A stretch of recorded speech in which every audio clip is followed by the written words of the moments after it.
Today is the fifth Sunday of Lent. John chapter 12 verses 20 through 33 is our gospel. In this gospel we hear Jesus speak of his being lifted up, the Father being glorified in him. When we approach these stories that all point to the Easter story, there's a huge obstacle we must address. It's the obstacle that we know the ending. Inevitably, it colours our hearing and therefore our comprehending what Jesus is saying here. Let's try a little experiment. See if we can appreciate just a little more. We'll never fully do it, but just a little more, how the disciples experienced this whole story as it unfolded. Because the story is not just the story of Sunday. The story is the story of Sunday and Friday and Saturday. They all lend something precious and challenging and fruitful. First of all, the disciples' mindset is shaped by the expectation of what a Messiah will be like. And it's reasonable to say that a Messiah was not going to be like a carpenter from Nazareth, vulnerable, who would be done to death by the Roman authorities, hung on a cross in an ignominious death so that the passers-by could mock. That didn't fit the image of the Davidic Messiah, the political leader, the military leader, the one who would unite the people, maybe get rid of the Roman oppressor. So clearly that's a factor here. But place that together with their experience that Friday was not the first of 3 days for them, as it is for us. We have Good Friday, Holy Saturday, and the triumph and the victory and the joy of Easter Day. The Friday of the crucifixion was the end, not the first, not the beginning of a triduum, a sacred triduum. Life fell off a cliff into a void. Everything they had lived for and desired, not just in their expectation of a Messiah, but what they had come to believe about this man Jesus. Now, I suggest there are factors in our lives as human beings, universally human factors, that can give us hints and suggestions of what the disciples might have tasted at that time. We'll never come anywhere near a full appreciation because we do know the ending and we can't pretend that we don't. Before we talk about those experiences, those universal human experiences that can remind us that life is not all alleluia.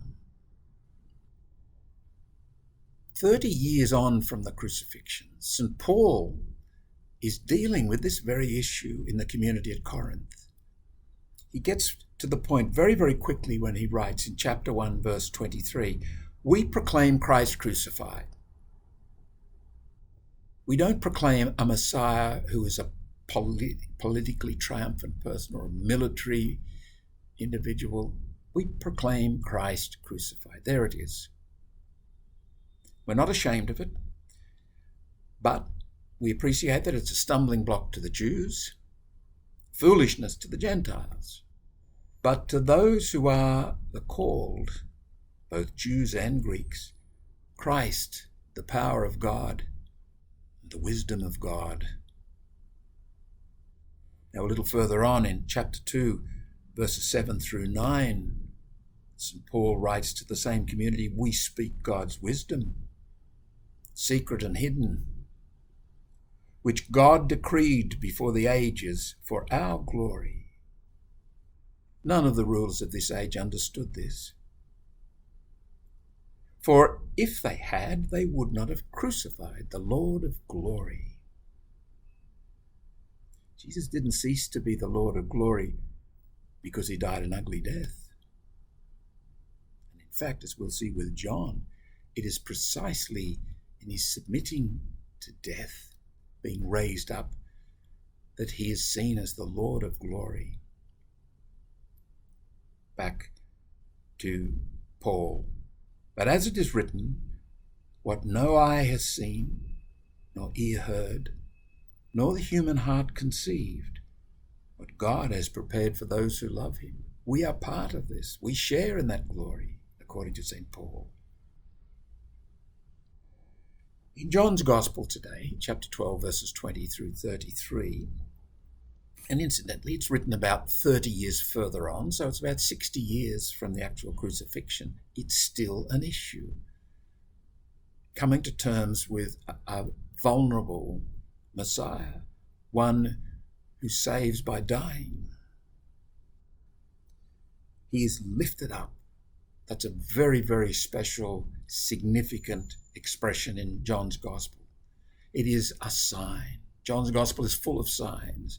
You'll recall in chapter 2, the marriage feast at Cana, when Jesus turns water into wine. That, says John, was the first of the signs. This lifting up, Calvary, the crucifixion, is the climactic sign, the exaltation, the manifestation of glory. In this, above all else, we see the truth of what John has already said back in chapter 3, verse 16. God so loved the world, he gave his only Son. His death defeats death. His dying is our liberation. The fact that it is clothed in the horrors of a brutal death may distract us, but it doesn't detract from the truth that this is the Lord of glory. And in fact, it is this utter descent into the depths of the incarnation, the enfleshing, that manifests the glory more than anything else in John's perception of Jesus' life. Back to those universal human things that can help us on a daily basis get some insight into the journey the disciples made from Friday through Saturday to Sunday.